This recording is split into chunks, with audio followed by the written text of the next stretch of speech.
अपने आप को ताकतवर बनाओ, फिजिकली और मेंटली, क्योंकि यही ताकत तुम्हारा उत्साह बनेगी। पीवीआर की टिकट लेनी है, लाइन में खड़े हो तुम,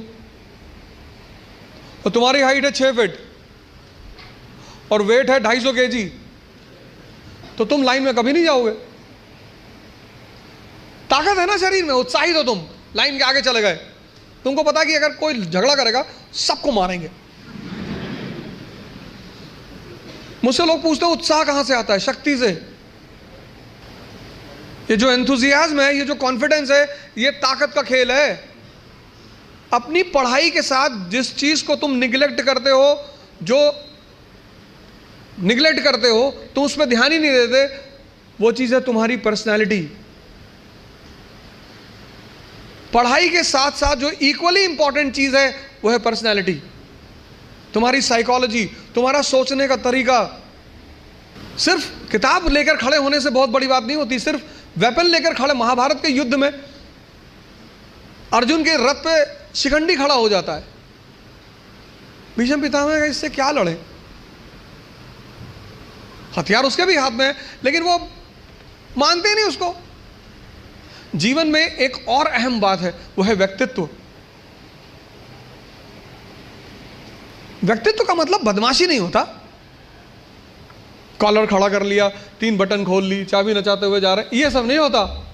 जीवन मतलब युद्ध। या तो आप हंस हंस के लड़ोगे या रो रो के लड़ोगे। जीवन मतलब युद्ध। 2 लोगों के जीवन में कोई लड़ाई नहीं है। एक चपरासी के जीवन में, चपरासी, कुछ लोग मुझसे कहते हैं मुझे चैलेंजेस नहीं चाहिए लाइफ में। बहुत अच्छा, चपरासी बन जाओ। चपरासी का काम क्या है? साहब के ऑफिस के बाहर बैठा हुआ है, जो भी मिलने आया मीटिंग करा दी, वरना बैठे हुए हैं, क्या फर्क पड़ता है? और वो भी चपरासी अगर ब्यूरोक्रेसी का है, जुडिशरी का है। भाई राजा से मिलने के लिए जो सबसे अहम आदमी होता है वो यही लोग होते हैं, यही इंफॉर्मेशन देते हैं। साहब कितने बजे आते हैं, साहब कितने बजे जाते हैं, कहाँ जाते हैं, गोल्फ खेलने कहाँ जाते हैं। और या फिर जो लोग हरिद्वार चले गए, जिन्होंने कहा भैया हमें नहीं बनना आईएएस, हमें प्रधानमंत्री नहीं बनना, हमें कुछ बनना ही नहीं। आज आप गेरुआ पहन लो, आज आपके जीवन की सारी चुनौती खत्म, क्योंकि आपने मान लिया कि आप इस जीवन की लड़ाई में शामिल नहीं हो। लेकिन जीवन का मजा भी तो यही है। और करना क्या है? तो जब लड़ना है, जब ये पता है कि लड़ना है, युवा मतलब शक्ति। भारत आज एक दुनिया का ऐसा देश है जिसके पास सबसे ज्यादा युवा हैं। और भारत आज दुनिया का एक ऐसा देश है जिसके युवा सबसे ज्यादा डिप्रेशन में है। इसीलिए तो बुजुर्ग लोग शादी कर रहे हैं।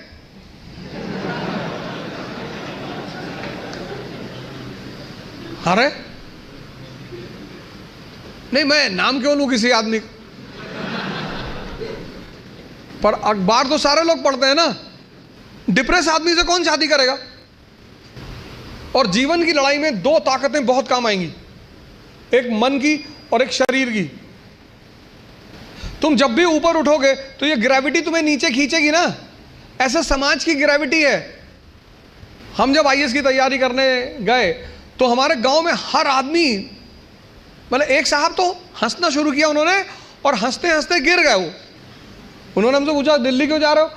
अब मेरा दिमाग खराब था, मैंने कह दिया मैं आईएएस की तैयारी। बोले आईएएस? फिर वो हंसने लगे और हंसते हंसते वो गिर गए। और उस हंसी का इतना रोल रहा मेरे जीवन में, मतलब उस हंसी ने मुझे एकदम मजबूत कर दिया था कि अब आईएएस ही बनना है। उस दिन मुझे एहसास हुआ कि महाभारत क्यों हुई।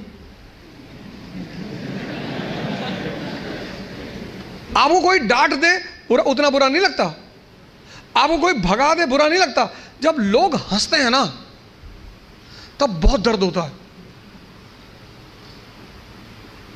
लेकिन मेरे पिताजी ने मुझसे कहा कि आईएएस प्रधानमंत्री बनने वाले आदमी। अरे मैंने कहा यार क्यों चढ़ा रहे हो फालतू में।